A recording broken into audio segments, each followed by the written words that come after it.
Olá, meus irmãos e amigos, bem-vindos ao Deeper, nossa plataforma de cursos aqui da Wiener Bauru. Meu nome é Gilmar, eu vou ministrar algumas aulas aqui para vocês sobre discipulado. A ideia é nós dividirmos em alguns módulos, e nesse primeiro módulo nós queremos falar sobre os conceitos do que é discipulado e também o que nós chamamos de custo do discipulado. Nós vamos utilizar como base um livro do Jonas Madureira, que é O Custo do Discipulado, a Doutrina da Imitação de Cristo. É um livro que vai acompanhar boa parte do conteúdo que será ministrado nessas aulas. E hoje a gente vai falar um pouquinho sobre o conceito do discipulado. O que é então esse discipulado, né? Bom, para quem não me conhece, como eu disse, meu nome é Gilmar. Eu sou membro aqui da Wiener Bauru desde 2017. Estive como líder da B-Hop por um breve período, também dos jovens por 4 anos aproximadamente. E agradeço o convite do Renatão para ministrar essas aulas aqui no Deeper. E espero que vocês sejam edificados, que todos que assistirem aqui essas aulas possam aprender mais sobre o que é ser um discípulo de Cristo, desenvolver-se como um discípulo de Cristo e também ajudar outras pessoas a serem discípulos de Cristo, né? A conduzirem pessoas a Jesus Cristo, ao conhecimento de Jesus. Beleza? Vamos lá então. Então, por que é importante aprendermos sobre discipulado, né? O que é essa palavra, discipulado? É uma palavra que ela não aparece na Bíblia. Nós vemos a palavra discípulo. E nós vemos Jesus falando para nós fazermos discípulos. Então, um texto muito conhecido está no Evangelho de Mateus, capítulo 28, verso 19 ao 20, que diz assim: Portanto, vão e façam discípulos de todas as nações, batizando-os em nome do Pai, do Filho e do Espírito Santo, ensinando-os a guardar todas as coisas que tenho ordenado a vocês. E eis que eu estou com vocês todos os dias até o fim dos tempos. Então, discipulado e fazer discípulos é importante porque Jesus disse aos seus discípulos para fazer novos discípulos, para ir até as nações e pregar essa mensagem do reino de Deus, né? E ensinar essas pessoas que ouvem a mensagem a guardar esses mandamentos que Jesus os ensinou. Então, é muito importante. É algo que Jesus orientou os discípulos, né? Um imperativo. Vão e façam discípulos de todas as nações. Vamos fazer um panorama aqui, breve, no Antigo Testamento. E no Antigo Testamento nós vamos ver que esse conceito não parecia tão nítido. Quando nós olhamos para as páginas do Antigo Testamento, nós não vemos a palavra discípulo, nem discipulado com frequência. Mas existe uma palavra que era muito utilizada, que é próximo desse conceito de discípulo, que é o de servo. Então, ainda que esse conceito fosse o mais utilizado, ele mostra o princípio de um ensino que já havia nos profetas e sábios, que ensinavam as pessoas que estavam ao redor deles. Então, na Septuaginta, né, que é uma tradução do Antigo Testamento para grego, os termos usados para discípulo e discipulado aparecem constantemente relacionados ao aprendizado da Torá, ao aprendizado da lei de Deus, né? Então, os 5 primeiros livros da Bíblia. E no livro de Deuteronômio, onde a lei é repetida ao povo de Israel, alguns casos são notáveis. Então eu convido vocês a acompanhar comigo alguns textos e observar essas palavras que são utilizadas. Em Deuteronômio 5, capítulo 5, versículo 1, então Moisés chamou todo Israel e lhe disse: Escute, ó Israel, os estatutos e juízos que hoje lhes anuncio, para que vocês os aprendam e tenham cuidado de pôr em prática. Deuteronômio 18, 9. Quando vocês entrarem na terra que o Senhor, seu Deus, lhes der, não aprendam os costumes abomináveis daqueles povos. E Deuteronômio 31, 13. E para que os filhos que não souberem, ouçam e aprendam a temer o Senhor, o seu Deus, todos os dias que viverem na terra em que, passando o Jordão, vocês vão entrar, da qual tomarão posse. Então o que nós vemos aqui é Moisés falando para que as pessoas aprendessem a lei de Deus e tivessem o cuidado de pôr tudo isso em prática. Então o conceito mais próximo que nós chegamos do que significa ser um discípulo é esse conceito de aprender a lei de Deus, né? Então o discípulo no Antigo Testamento ele estava fundamentalmente ligado ao conceito de ser um aluno da lei de Deus, um aprendiz da Torá. Então esse era o conceito mais próximo do que a gente conhece como discípulo no Novo Testamento. Então muito mais do que ser discípulo de alguém, do que ser discípulo de uma pessoa, esse indivíduo ele era discípulo da lei de Deus, ele aprendia a lei de Deus, a lei que Deus revelou por meio de Moisés e dos profetas.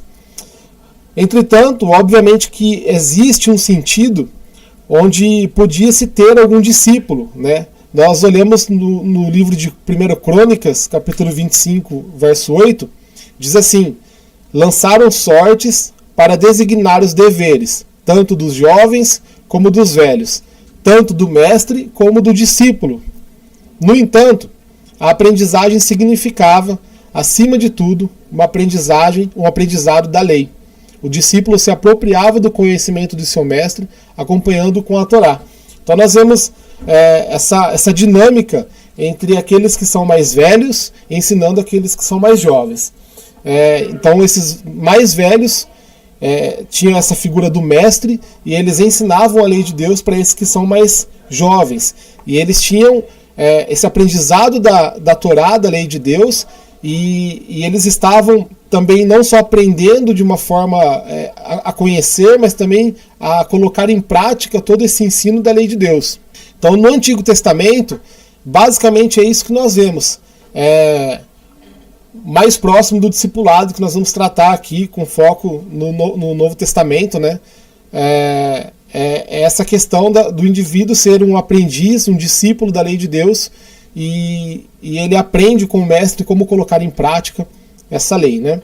No Novo Testamento, a passagem mais conhecida sobre discipulado, sobre fazer discípulos, é essa que nós lemos no início, Mateus 28, 19 e 20. Então Jesus dizendo: portanto vão, façam discípulos de todas as nações, batizando-os em nome do Pai, do Filho e do Espírito Santo, ensinando-os a guardar todas as coisas que tenho ordenado a vocês.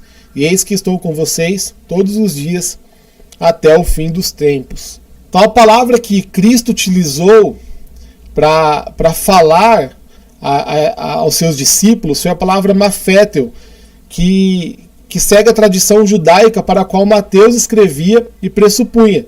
Então, lembra que o Evangelho de Mateus ele está revelando Jesus como um rei prometido, como um Messias prometido para o povo judeu, para o povo de Israel.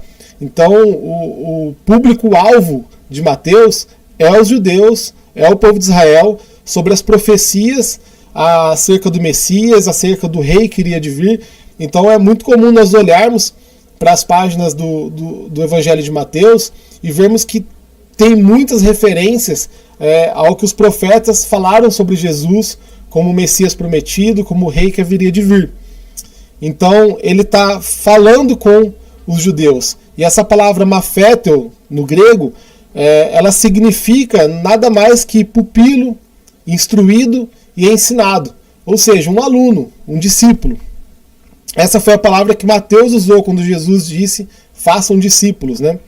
Essa palavra aparece aproximadamente 80 vezes no Evangelho de Mateus. E quase todas as vezes como descrito daqueles que seguiam Jesus, que eram discípulos de Jesus. Eu quero trazer para vocês aqui nessa primeira aula algumas definições do que é ser discípulo de Jesus e do que é discipulado, né? Eu quero trazer algumas citações de alguns teólogos e a gente vai pensar um pouquinho nessas frases que esses homens de Deus escreveram também, ensinando sobre discipulado. Então, dois autores, dois teólogos, Greg Gilbert e Kevin DeYoung, dizem o seguinte: Mateus focaliza o discipulado mais do que os outros evangelhos. Então, uma ênfase no evangelho de Mateus sobre o discipulado, sobre esses que seguiam Jesus, e é um tema frequente no livro de Mateus, né? Então, o que Mateus enfatiza nesse livro, né? Coisas como, por exemplo, o que os discípulos creem sobre Jesus, como eles se comportam, o que eles devem estar dispostos a abandonar.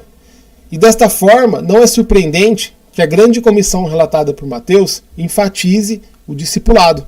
Ele quis dar essa ênfase, foi uma ênfase proposital. Então, como vive um seguidor de Cristo? Como que a vida dele é afetada no seu cotidiano, nos seus relacionamentos, como a vida dele com Deus é afetada, como uma pessoa que se encontra com Cristo tem a sua vida transformada e como que agora ela passa a viver. Então Mateus dá uma ênfase, mostrando muito essa questão dos discípulos seguindo o seu mestre e da forma como eles estavam vivendo agora. Outros textos enfatizam outros aspectos da fala de Jesus, como por exemplo Marcos 16,15 diz: E disse-lhes, vão por todo mundo e preguem o evangelho a toda criatura. Então, nós vemos que Marcos não dá essa ênfase no vão e façam discípulos, né? Mateus fala no discipulado com esse motivo muito claro. Seu evangelho é constantemente voltado para esse tema. E ao olharmos para o evangelho de Mateus, percebemos que o discípulo é basicamente alguém que acredita no que o seu mestre ensina. E porque é seu mestre quem o ensina, e vive como o seu mestre ordena, porque é o seu mestre que ordena. Então, basicamente é isso. Um discípulo, ele segue o seu mestre. Nós, como discípulos de Jesus, seguimos Jesus. Nós acreditamos naquilo que ele fala, porque nós o temos como nosso mestre, nosso Senhor. Nós fazemos aquilo que ele diz para nós fazermos, ou procuramos fazer, porque ele é nosso mestre e nós sabemos que ele tem palavras que são de vida para nós. Então nós procuramos fazer isso, obedecer, viver uma vida de obediência àquilo que ele diz para fazermos. E nós procuramos viver essa vida de obediência. Um outro teólogo chamado John MacArthur diz que o significado da raiz do termo para fazer discípulos refere-se a acreditar e aprender, mas não apenas isso. Se fosse isso, Jesus teria usado essas palavras, mas não usou. Discipulado, então, carrega consigo uma bela combinação de significados. No contexto, está relacionado àquele que coloca a sua confiança em Jesus Cristo e o segue, vivendo em contínuo aprendizado e obediência. Então, um discípulo de Cristo, ele não tem apenas informações na sua mente sobre quem é Jesus, sobre quem é Deus, sobre como que é a maneira correta de viver, ou até mesmo sobre as Escrituras. Mas essa palavra que é viva, ela toma a nossa existência e nós passamos a ser transformados pela vida de Jesus que agora flui em nós por meio do Espírito Santo. Então, essa palavra e essa vida que nós recebemos de Cristo, ela nos impulsiona a buscar uma vida de obediência e de constante aprendizado. Então nós começamos a entender que discipulado é algo abrangente. Guarde essa palavra, é algo que abrange toda a nossa existência, toda a nossa vida.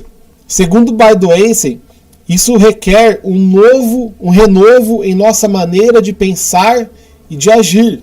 Então quando nós cremos em Cristo, nós recebemos um renovo na nossa mente. Nós recebemos algo novo nas nossas vidas, e isso requer uma nova maneira de pensar e de agir. Então nós paramos para pensar no que significa agora ser cristão, ser um discípulo de Jesus, e como nós agimos agora.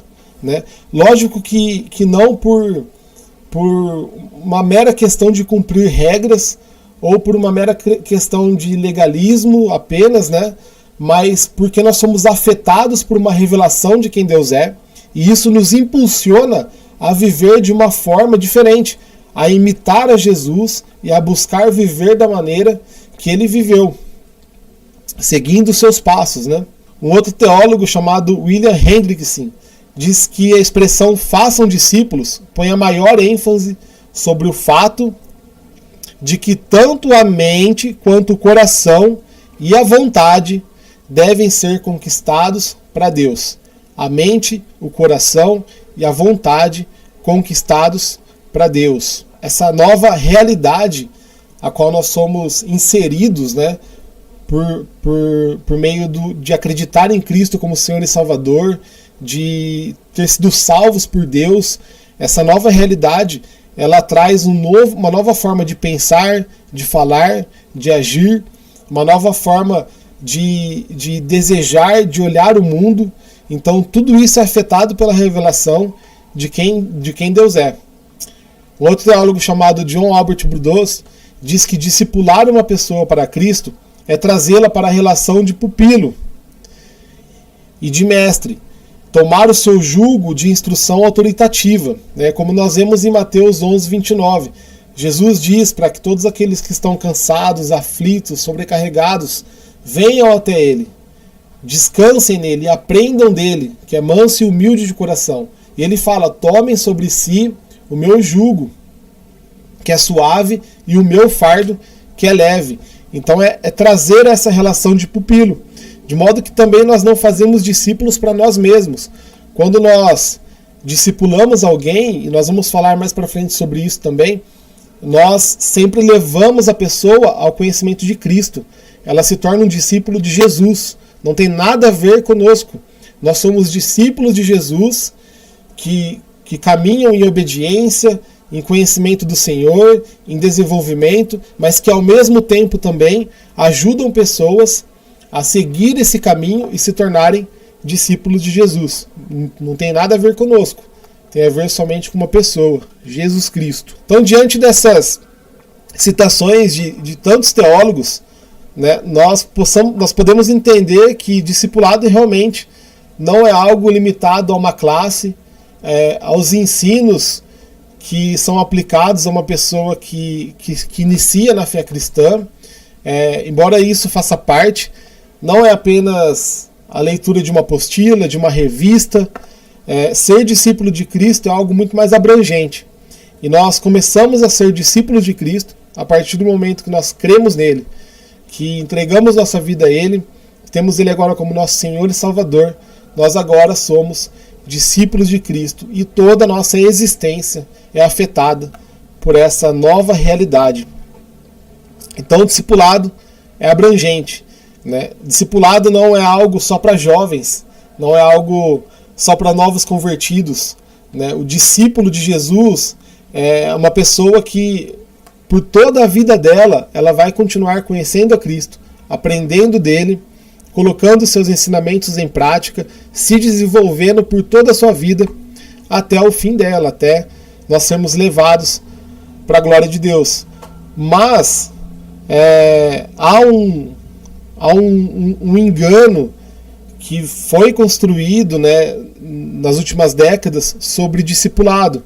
E muitos modelos foram sendo desenvolvidos e a impressão que dá é que a pessoa se torna discípulo, aí depois de um certo período ela já passou dessa estação e agora ela vai para uma nova, mas a verdade é que nós somos discípulos por toda a nossa vida e nós discipulamos pessoas para Jesus por toda a nossa vida, ou pelo menos deveríamos fazer isso. Então, discipulado representa a completude da vida do cristão, na qual ele está diariamente sendo formado como discípulo de Cristo. É a própria vida cristã, como um todo, e não apenas um programa, método ou uma classe apenas. Embora essas coisas possam fazer parte de todo esse processo, que a gente vai caminhar aí pela jornada com Cristo. O discipulado não é reservado também a um determinado grupo espiritual, como se fosse um segundo nível da vida cristã. Mas todo aquele que é cristão, e de fato ser cristão e ser discípulo poderiam ser sinônimos. Quando nós olhamos para o Novo Testamento, é basicamente isso. Não havia distinção entre ser discípulo e ser cristão. Aquele que era discípulo era cristão e aquele que era cristão era discípulo, né? Ao longo da história houve essa aparente separação entre as palavras, mas na verdade elas poderiam ser sinônimos e são, né? Então você se torna um discípulo a partir do momento que acredita em Cristo e é verdadeiramente salvo por Ele. O discipulado também não é opcional, como se fosse um estágio da vida cristã.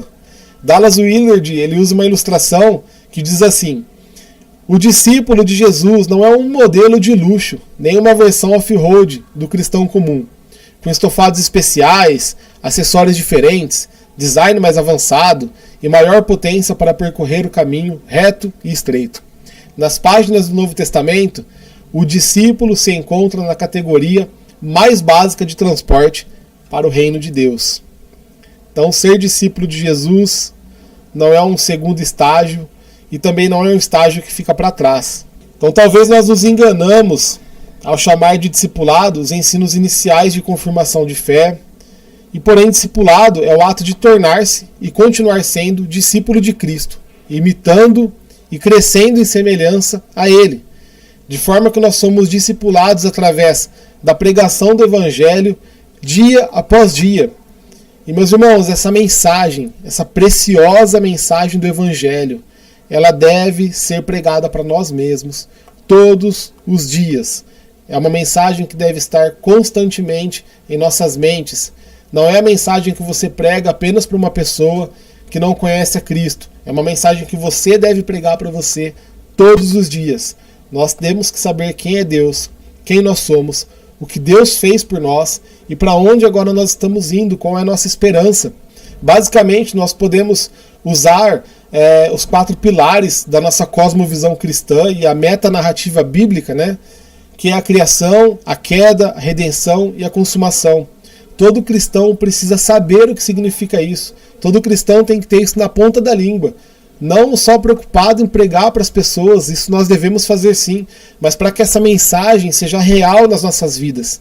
Então é necessário que todos os dias nós nos lembremos dessa mensagem, da nossa esperança, para onde nós estamos indo, de onde nós viemos, quem Deus é, quem nós somos. Isso é importantíssimo. Então essa pregação do Evangelho, ela não deve ser só ouvida aos domingos, isso faz parte, mas não é só por aí. Na segunda, na terça, na quarta, na quinta, na sexta, no sábado, nós devemos pregar para nós mesmos. Leitura bíblica, oração, vida em comunidade, isso tudo faz com que nós cresçamos como discípulos de Cristo. E a vida em comunidade, irmãos, é o lugar onde nós somos aperfeiçoados, é o lugar onde nós somos confrontados, é o lugar onde nós somos amados, é o lugar onde nós sofremos, amadurecemos, é o lugar onde nós recebemos refrigério, alegria, é o lugar onde nós estamos em família, a família de Deus, entre irmãos, onde aqueles irmãos que são mais velhos, eles representam nossos pais, nossos avós, as mulheres mais velhas, nossas mães, as mulheres da nossa idade, nossas irmãs, né? Então é a família de Deus, é o lugar onde nós devemos estar inseridos e vivendo realmente uma vida na luz, caminhando juntos, né? Isso vai fazer com que nós também cresçamos em maturidade e a nossa vida seja aperfeiçoada como um discípulo de Cristo. Então vocês podem perceber que ser discípulo de Cristo é algo abrangente, é uma realidade que afeta toda a nossa existência. Como nós pensamos, falamos, agimos, como nós vivemos, como nós lidamos com as questões cotidianas, com as questões da nossa vida. Então isso afeta toda a nossa existência. Então definimos aqui o que é discipulado, o que é ser discípulo de Cristo. E em termos gerais, discipulado vai ter 2 sentidos. O primeiro sentido para discipulado é o discipulado como ato de se tornar e continuar se tornando discípulo de Cristo até o fim de nossas vidas. E o segundo ponto do discipulado, o segundo ato que nós podemos falar sobre o discipulado, é o ato de ensinar outras pessoas a se tornarem discípulos de Jesus. Esses 2 atos, eles caminham junto. Eu não posso ensinar pessoas a ser discípulos de Jesus se eu mesmo não sou discípulo de Jesus. Porque lembra que eu disse, isso envolve toda uma existência. Não é apenas um conhecimento aqui na mente, mas é algo que afeta a nossa realidade, afeta a nossa existência.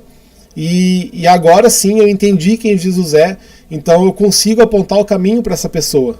Né? Então eu preciso ser discípulo de Cristo para ajudar pessoas a serem discípulos de Jesus. Irmãos, é isso que eu queria falar para vocês nessa primeira aula, e eu queria deixar uma questão aqui para vocês. No começo da segunda aula vou responder essa questão e a gente vai seguir no assunto da próxima aula, mas eu queria que vocês refletissem sobre o que faz com que eu, você e tantos homens e mulheres de Deus do passado, os próprios discípulos que nós vemos nas páginas do Novo Testamento, o que faz com que pessoas como essas, como eu e você, abraçassem essa vida de seguir a Cristo. Lembre-se que Cristo disse uma coisa: aquele que deseja vir após mim, negue-se a si mesmo, tome a sua cruz e siga-me. Né? Então, é um caminho de sofrimento e ao mesmo tempo glorioso. E essa é a questão que eu te faço. O que faz com que pessoas abracem esse estilo de vida? Então, na próxima aula, nós vamos conversar mais sobre isso. Beleza? Eu fico por aqui. Deus abençoe você. Que essa aula tenha edificado a sua vida. Um abraço e até a próxima.